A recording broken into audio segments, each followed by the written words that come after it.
દર્શક મિત્રો, નવજીવન ન્યૂઝમાં આપનું સ્વાગત છે। આજે ભગવાન જગન્નાથની 149મી રથયાત્રા રંગે ચંગે ઉજવાઈ રહી છે, ત્યારે મોટી સંખ્યામાં શ્રદ્ધાળુઓ ભક્તો છે તે ભગવાન જગન્નાથ, બહેન સુભદ્રા અને ભાઈ બલભદ્રના દર્શન માટે ઉમટ્યા છે।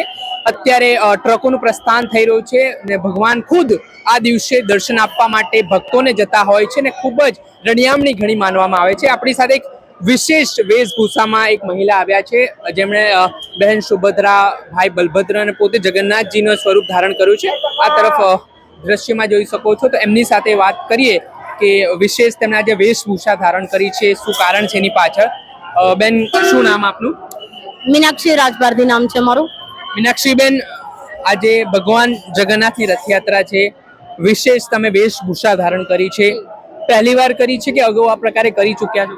અગાઉ આ વખતે આ પ્રકારે કરી ચૂક્યા છીએ। છેલ્લા 26 વર્ષથી આવીએ છીએ અમે। તમે આવી રીતે વેશભૂષા કરી છે? હા, અમે લોકો હર વખતે આવી અલગ અલગ વેશભૂષામાં આવીએ છીએ। ક્યારે વિચાર આવ્યો તમને આ પ્રકારનું કરવાનું, ને ખાસ કરીને તમે જ્યારે જાઓ છો લોકો વચ્ચે તો લોકોનું શું કહેવું? હર વખતે નવો કોન્સેપ્ટ લઈને આવીએ છીએ અમે રથયાત્રાની અંદર, અને બસ લોકો ખુશ થાય છે અને ભગવાનનો વેશ ધારણ કરીએ તો સામેથી એ લોકોને બી મજા આવે છે, ખુશીનો અને ભક્તિમય માહોલ પેદા થાય છે। ભગવાન પોતે દર્શન આપવા માટે જે શ્રદ્ધાળુઓ છે, ભક્તો છે, એમને એક દિવસ આવતા હોય તો આ ભક્તો માટે કેટલી રણિયામણી, કેટલી સુવર્ણ ઘડી કહેવાય।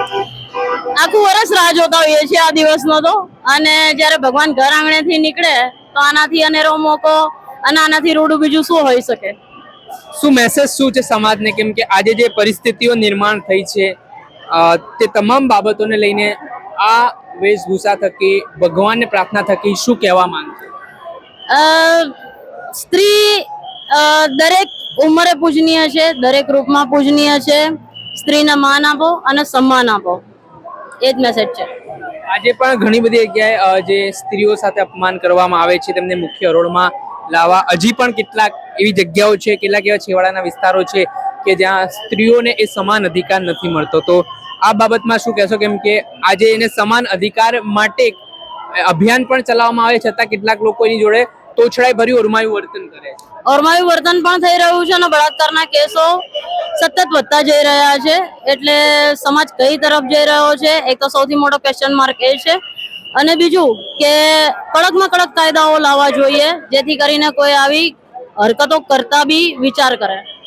બેન, આ વખતની રથયાત્રામાં તમે સવારથી અહીંયા આવ્યા છો, શું કઈ વિશેષ અલગ કઈ જોઈ રહ્યા છો કે જેવું હતું પહેલા એવું જ છે? ના, વિશેષમાં એવું છે કે ભીડભાડ બહુ નિયંત્રણમાં છે અત્યારે, અને જે પ્રમાણનો એ લોકોનો જે પ્લાન હતો કે જે વધારે ભીડ ના થાય, એકબીજાને સ્ટક ના થાય, એ પ્રમાણનું બહુ સરસ બંદોબસ્ત કર્યો છે, આયોજન બહુ સરસ। પગપાળા જવાના છો? કઈ રીતની વ્યવસ્થા? મામા મોસાળ સુધી જવાના છો તમે ભગવાનને? અમે આખું ફરવાના છીએ સવારથી સાંજ સુધી। હા, કઈ રીતની વ્યવસ્થા? હા, ભગવાનને એમના ઘરેથી લઈને ફરીથી એમના ઘરે જ મૂકવા આવવાના છીએ અમે।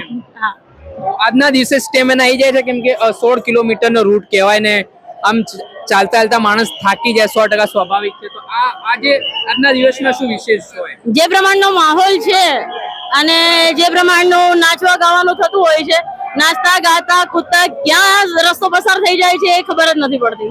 આ વેશભૂષા જે તમે તૈયાર કરી એમાં કેટલો સમય લાગે છે? આખું વેશભૂષા તૈયાર કરવામાં મને 1.5 થી 2 મહિનાનો ટાઈમ લાગી ગયો, અને મારે મેકઅપ કરવામાં હું કાલ રાતથી બેઠી હતી, તો મને લગભગ 7-8 કલાકનો ટાઈમ નીકળી ગયો છે। તમે પ્રભુ અમે કરીએ તમારો રથ તૈયાર, તમે પેટ્રોલ ડીઝલ ગેસના જહાજો લાવો હોર્મુઝની પાર, પહેલા તો શું છે હોર્મુઝ, આ આખો વિવાદ ને કેમ આ પ્રકારે આજે આ લેખ દર્શાવવો પડ્યો? યુદ્ધના પગલે જે પરિસ્થિતિઓ અત્યારે ઊભી થઈ છે કે આપણા હોર્મુઝ બોર્ડર ઉપર આપણા જહાજો જે પ્રમાણે ફસાયા છે, એટલે ભગવાન જગન્નાથ એટલે જગતનો નાથ છે, એટલે એમને પ્રાર્થના કરીએ છીએ કે જલ્દીથી જલ્દી ત્યાંથી આપણા જહાજો ઇન્ડિયામાં આવે, પેટ્રોલ ડીઝલ અને ગેસનો ભાવ સસ્તો થાય। અત્યારે મોંઘો છે, સરકાર તો કહે છે બધું બરાબર ચાલે। બરાબર તો એમના હિસાબથી ઘણું બધું છે, પણ જે છે પબ્લિકનું છે, લોકશાહી છે, એટલે જે પબ્લિક કે ખરું। લાગે છે તમને હજી એમને ઠીક નથી લાગી રહ્યો એટલે કશું ઠીક નથી, એવું છે? તો લાગી રહ્યો છે કે હજી આપણી વસ્તુ અટવાયેલી છે અને આ આવા પછી કદાચ ભાવમાં ઘટાડો થઈ શકે એવું કઈ? કદાચ ભાવમાં ઘટાડો થઈ શકે પણ સતત ભાવ વધારો તો થાય જ છે, એમાં તો કોઈ બે મત છે જ નહીં.